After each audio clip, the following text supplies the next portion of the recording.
خبر شامل کرتے ہیں اسلام کوٹ سے۔ ای این این نیوز نمائندہ نارائن داس کی اسلام کوٹ یوسی کھاریو غلام شاہ کے گاؤں بورلی محمود شاہ میں پی ٹی آئی تھرپارکر کے سربراہ کپتان کے کھلاڑی وکیل لجپت سورانی بھیل کا طوفانی دورہ۔ مختلف group P T I Arbab group اور جے ڈی اے کے امیدواروں کا بڑے قافلے کے ساتھ گاؤں بورلی محمود شاہ میں سومار بھیل، عمر لال بھیل اور ڈانا رام بھیل کی دعوت پر پہنچے۔ رکھی ہوئی دعوت ایک بڑے جلسے میں تبدیل، بڑی تعداد میں مختلف برادریوں کے لوگ شریک ہوئے۔ پوٹا برادری، راجڑ برادری، میگھواڑ برادری، کولھی برادری کے لوگ لجپت سورانی بھیل اور امیدواروں کا بھرپور نعروں کے ساتھ استقبال کیا گیا۔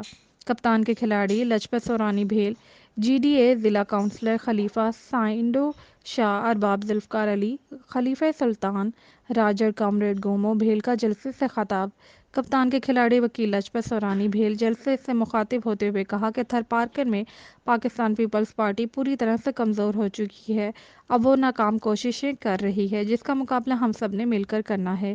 پی پی کی تھر میں 15 سال حکومت ہونے کے باوجود بھی تھرپارکر کے لوگوں کو اچھی تعلیم، اچھی صحت سہولت یا غریبوں کو اچھا روزگار نہیں دیا جا سکا۔ تھرپارکر کے لوگ آزاد ہیں، کسی کے غلام نہیں۔ ہم ان ظالموں کا مقابلہ کرنے کے لیے تھرپارکر کی پوری قوم کے ساتھ کھڑے ہیں۔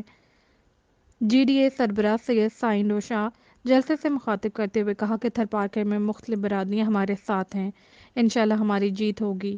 ارباب صاحب نے کہا کہ 25 تاریخ کو تھرپارکر کی باشعور قوم اپنے ووٹ کا صحیح استعمال کرے گی۔ رپورٹ کر رہے ہیں ای این این نیوز نمائندہ نارائن داس۔